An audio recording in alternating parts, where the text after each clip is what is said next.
Alhamdulillah wassalatu wassalamu ala rasulillah. Ya, kembali lagi di channel Pedang Aswaja. Kali ini kita akan membahas, pada kesempatan hari ini kita akan membahas tentang kurban. Yaitu sebentar lagi kita akan kurban, maka kita akan membahas permasalahan-permasalahan yang penting berkaitan dengan kurban.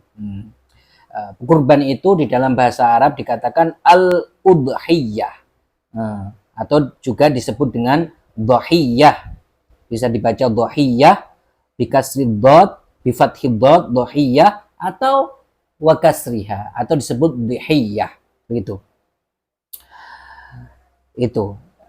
Kurban itu dhahiyah, al-udhiyah, itu adalah nama untuk sesuatu yang disembelih dari hewan ternak, yaitu sapi, kambing, atau unta. Yaitu disembelih ketika hari raya Idul Adha sampai akhiri ayyamit tasyrik, sampai terakhir hari raya, sampai terakhir hari tasyrik, yaitu 11, 12, 13 Zulhijjah. Hal ini berdasarkan atau dalil tentang disyariatkannya udhiyah, yaitu berkurban, ini berdasarkan ijma. Sebelum ijma itu ada ayat fasholli li rabbika wanhar, fasholli li rabbika wanhar.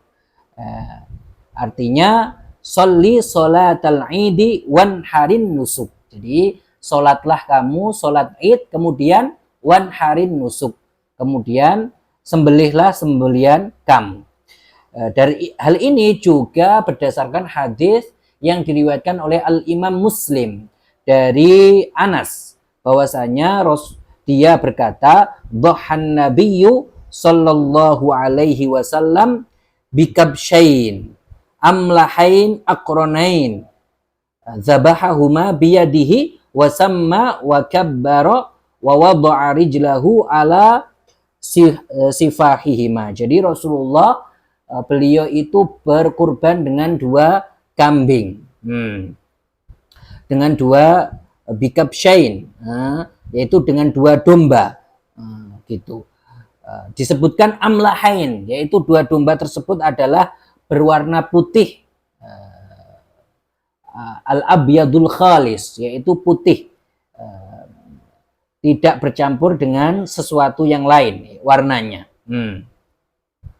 Atau juga ada yang mengatakan bahwasanya amlahain itu yaitu 2 domba tersebut adalah warnanya itu kebanyakan dominan putih. Nah, begitu. Itu yang disembelih oleh Rasulullah ketika itu. Seperti itu.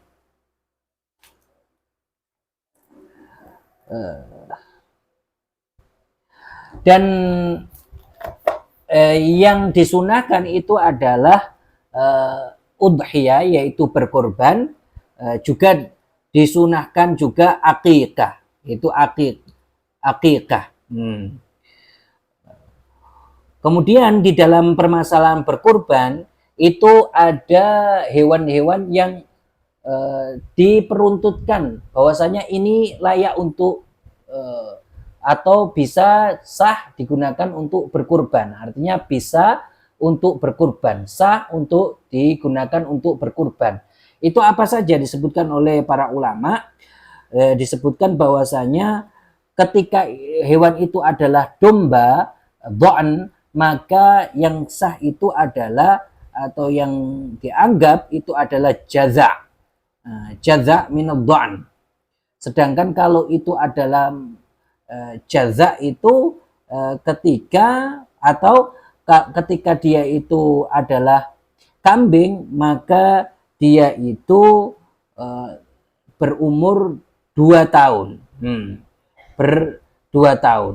Kalau dia itu jaza', tadi yang seperti yang kita sebutkan, kalau itu adalah domba, disebut jaza' karena dia itu ma'ajza'a. Ya, ini artinya dia itu sudah menggugurkan giginya, sudah poel, gitu, sudah gugur giginya. sudah masuk ke tahun kedua. Begitu. Jaza itu sudah masuk tahun kedua. Jadi ketika dia itu domba, maka umurnya 1 tahun dan dia sudah poel. Ketika dia itu kambing, maka umurnya adalah saniyah, yaitu 2 tahun. Begitu juga ketika dia itu adalah bakor, maka umurnya itu adalah 2 tahun masuk tahun ketiga jika dia itu bakor, yaitu sapi. Begitu juga ketika itu adalah ibil, yaitu apa? Unta, maka dia itu umurnya adalah 6 tahun, yaitu masuk tahun ke-6, begitu. Yaitu 5 masuk tahun ke-6. Itu kalau berkaitan dengan umur yang boleh untuk digunakan berkorban atau boleh sah disembelih untuk berkorban.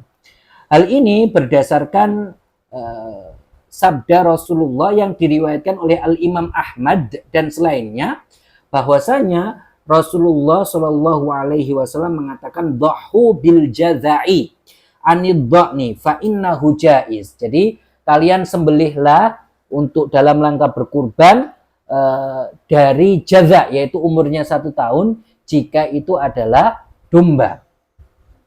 Dan begitu juga yang diriwayatkan oleh Al-Imam Muslim. Diriwayatkan oleh Al-Imam Muslim, beliau mengatakan la tazbahu illa musinnatan illa an ta'assara alaikum fazbahu jaza'atan minadh-dha'n.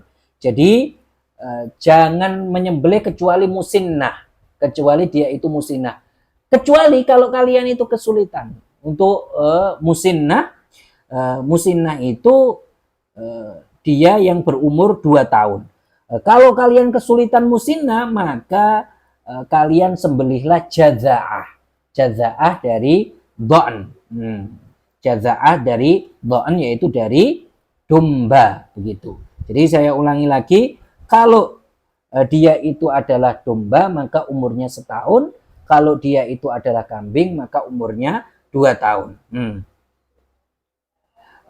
Sedangkan maksud dari sabda Rasulullah tazbahu illa musinnah, jangan kalian itu menyembelih kecuali musinnah, itu adalah beliau mengatakan tentang kesunahan. Yang lebih baik adalah musinnah. Yaitu yang lebih baik adalah musinnah. Yaitu kalau dia itu domba berarti umurnya adalah 2 tahun. Gitu. Kemudian kalau itu adalah kambing atau domba, maka itu sah atau bisa digunakan untuk korbannya 1 orang. Hal ini berdasarkan hadis yang diriwayatkan di dalam kitab Al-Muwatta. Kemudian kalau itu berupa onta atau berupa sapi, maka itu bisa digunakan untuk 7 orang. Sebagaimana hal ini disabdakan oleh Rasulullah di dalam hadis yang diriwayatkan oleh Imam Muslim. Naharna ma'a Rasulillah bil Hudaybiyati al badanata an sab'atin wal baqarata an sab'atin. Jadi ini sama ketika tahallul lil ihsar, ketika tahallul lil ihsar itu sama. Jadi dengan udhiyah ini, dengan apa? Dengan berkorban ini. Jadi boleh kalau itu sapi untuk 7 orang atau unta untuk 7 orang. Itu ya ketentuannya. Nah, kemudian ada hal-hal yang perlu diperhatikan, diperhatikan berkaitan tentang hewan yang tidak bisa digunakan untuk berkorban, yaitu kambing, sapi, atau unta yang tidak bisa digunakan untuk berkorban. Ada. Nah, itu disebutkan oleh para ulama, mereka menyebutkan bahwasanya tidak bisa digunakan untuk berkorban hewan yang cacat, dengan cacat yang itu dapat mengganggu dia untuk makan. Artinya dia mengganggu untuk dia itu dibuat lebih dagingnya itu, kenapa? Karena dia itu misalkan cacatnya itu membuat dia itu tidak banyak makan. Cacatnya ini membuat dia itu kurang makan, sehingga dia itu sangat kurus, sehingga ini mengurangi dari dagingnya. Ini tidak bisa. Tidak bisa seperti disebutkan bahwasanya tidak, ini kaidah umumnya. Jadi tidak bisa cacat yang dia itu dengan cacat ini mengurangi dia untuk makan, mengganggu dia untuk makan sehingga dia kurang dagingnya, sehingga dia kurang gajihnya, kurang lemaknya. Ini tidak bisa digunakan. Maka disebutkan contoh-contohnya, maka tidak bisa. Ini kaidahnya secara umum. Kemudian disebutkan contoh-contohnya, maka tidak bisa al-aura. Al-aura itu yang buta sebelah. Karena kalau buta sebelah, dia itu tidak bisa memilih rumput yang bagus sehingga makan syukur angger. Makannya itu terserah dia, sehingga itu mempengaruhi kondisi dagingnya. Sehingga dagingnya menjadi sedikit. Juga tidak sah itu arja. A'raj, arja itu pincang, itu juga mempengaruhi. Juga tidak sah ketika dia itu adalah sakit yang sangat jelas sakitnya. Jadi jelas dia itu pincangnya, jelas dia itu apa yang kita sebutkan tadi ya, yang sangat jelas pincangnya, yang sangat jelas piceknya, yaitu kelihatan separuh, yang sangat jelas sakitnya. Itu yang tadi tidak diperbolehkan untuk dijadikan kurban. Itu yang tidak diperbolehkan untuk dijadikan kurban. Kemudian yang tidak diperbolehkan juga, tidak sah, itu adalah jika ajfa. Artinya apa?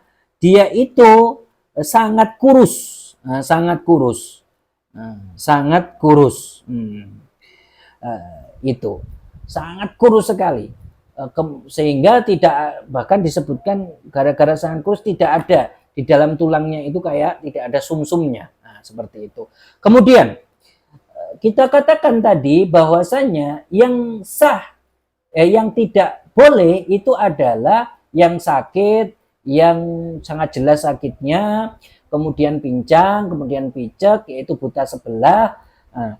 Kita katakan itu jelas, yang jelas, maka dikeluarkan dari hal tersebut, artinya dikecualikan dari hal tersebut itu yang tidak jelas, artinya yang tidak sangat nyata, artinya ringan.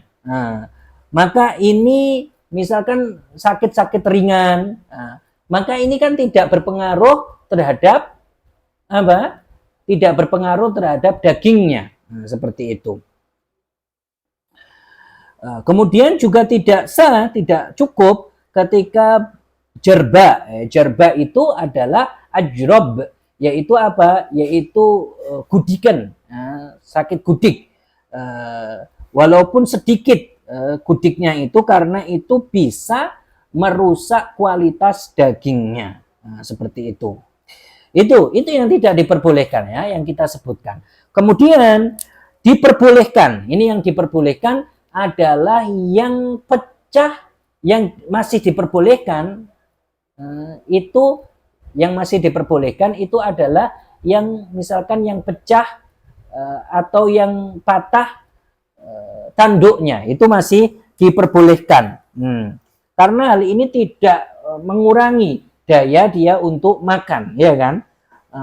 Begitu juga yang tidak ada tanduknya, tidak ada tanduknya. Tadi yang pecah atau yang patah tanduknya, kemudian yang tidak ada tanduknya itu juga diperbolehkan, masih diperbolehkan, karena ini sebenarnya tidak ada kaitannya, hal ini tidak ada kaitannya dengan dia itu makan, tidak berpengaruh dengan daging, ya kan?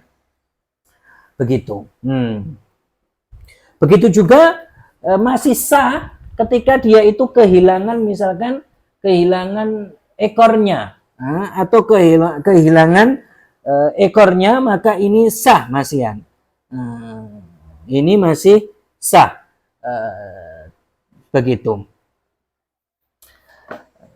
Kemudian, yaitu kita katakan tadi, kemudian disunahkan hal-hal yang disunahkan, di dalam udhiyah, itu adalah istismanuha, yaitu mengambil udhiyah atau hewan yang dijadikan kurban ini diambil yang gemuk. Itu disunahkan. Hal ini berdasarkan firman Allah Subhanahu wa taala, "Wa may yu'azzim sya'airallah." Para ulama mengatakan istismanul hadaya wastihsanuha. Jadi bentuk ta'zim syiar Allah itu adalah dengan istismanuha, yaitu ketika menyembelih hewan untuk kurban itu disembelih yang gemuk hewannya, itu disunnahkan. Juga yang disunahkan adalah hewan yang tanduknya tidak pecah. Tadi boleh, artinya boleh itu sah, tetapi disunahkan agar tanduknya dipilih yang tidak pecah atau tanduknya yang tidak patah. Ini juga disunahkan. Begitu juga disunahkan agar yang memiliki tanduk, bukan yang kehilangan tanduknya. Ini disunahkan. Begitu. Sekarang permasalahannya bahwasanya menyembelih itu kan setelah sholat. Bagaimana kalau seandainya dia itu menyembelihnya menyembelih hewan kurban ini sebelum sholat? Sebelum sholat. Jadi kan kita katakan tadi bahwasanya menyembelih itu harusnya apa? Setelah sholat Id, ya kan? Bagaimana kalau seandainya disembelih sebelum sholat? Apa hukumnya? Maka dilihat. Kalau seandainya disembelih sebelum sholat dan sudah terbit fajar dan sudah terbit matahari dan waktu itu sudah berlalu, waktu dari terbit matahari itu sudah berlalu seukuran 2 rakaat sholat, 2 rakaat sholat yang rakaat ini tidak panjang, maka ini sah. Jadi kalau sudah berlalu waktu dari terbit matahari seukuran 2 rakaat sholat dan 2 rakaat ini khafifah, ya ini rakaataini khafifataini, maka ini sah, sembeliannya itu sah. Maka sembeliannya itu sah. Kemudian adapun kalau seandainya disembelih setelah terbit matahari tapi belum berlalu seukuran 2 rakaat, maka ini tidak sah.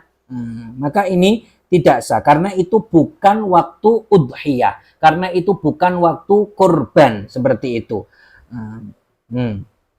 Kemudian disyaratkan lagi yang menyembelih itu harus seorang muslim. Yang menyembelih itu harus seorang muslim. Begitu.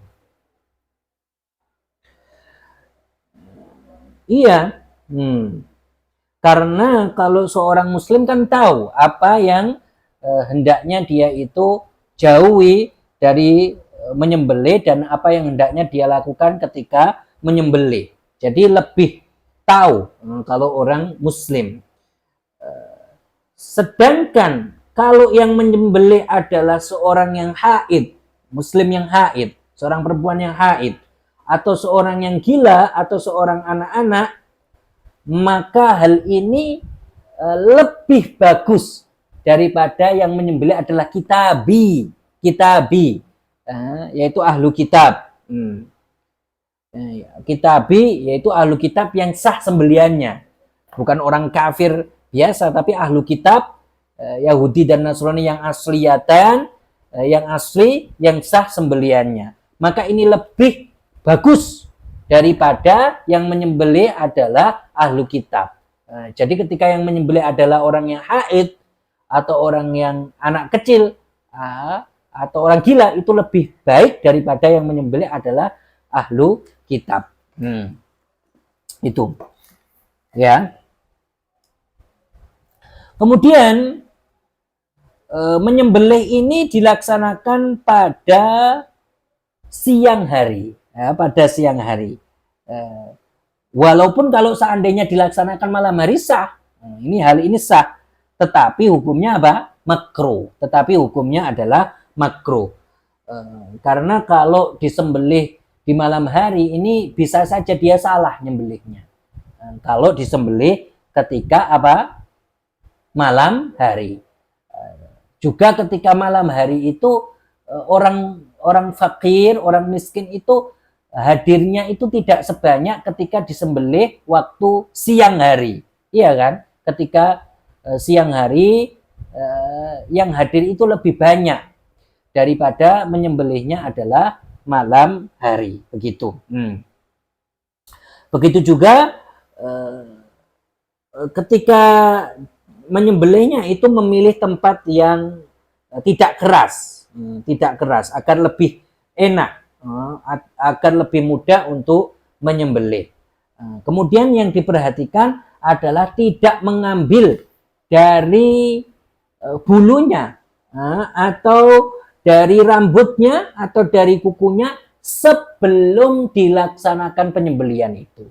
Jadi sebelum disembelih itu tidak diambil sebelum dilaksanakan itu, yaitu ketika apa? Ketika tanggal 10 sebelum disembelih itu tidak diambil bulunya, tidak diambil kukunya ketika tanggal 10 tersebut, yaitu ketika tanggal 10 yaitu hari raya tersebut tidak diambil sampai hewan tersebut disembelih. Sampai hewan tersebut sembelih baru boleh untuk diambil bulunya, baru boleh untuk diambil kukunya. Hal ini berdasarkan hadis Rasulullah yang diriwayatkan oleh Al-Imam Muslim, bahwasanya Rasulullah mengatakan, "Idza ra'aitum hilala dzilhijjah wa arada ahadukum an yudhhiya falyumsik an sya'rihi wa azfarihi." Jadi kalau sudah masuk Dzulhijjah, kemudian kalian itu ingin untuk berkurban, maka ini dipertahankan, ini hewan yang mau digunakan untuk dikurban jangan diambil bulunya, jangan diambil kukunya, seperti itu. Bahkan di riwayat lain disebutkan fala ya'khuzanna min sya'rihi wa azfarihi syai'an hatta yudahhi. Maka jangan diambil sesuatu darinya sampai hewan tersebut disembelih, yaitu bulunya jangan diambil, rambutnya jangan diambil, bulu atau rambutnya jangan diambil, kemudian kukunya jangan diambil sampai hewan tersebut disembelih.